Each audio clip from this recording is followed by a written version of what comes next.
Anthony alikuwa mwigizaji maarufu wa zamani, lakini miaka ya matatizo na ulevi ulimtenga kabisa na familia yake, hasa binti yake mpendwa, Grace.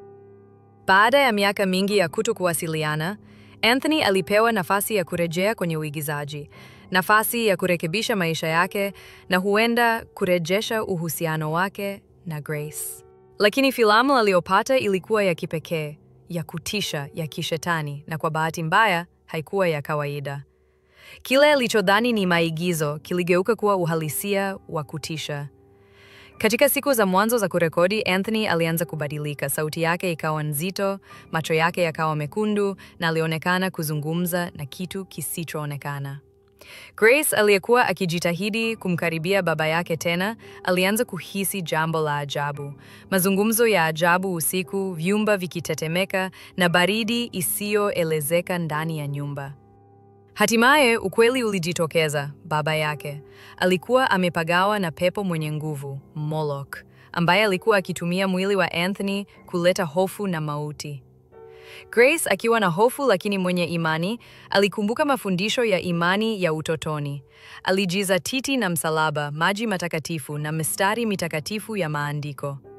Siku ya mwisho, ndani ya giza nene na vumbi la pepo, alimkabili baba yake kwa kile kilichokuwa kimemvaa baba yake. "Ondoka kwa jina la Yesu Kristo!" alilia huku akiinua msalaba juu.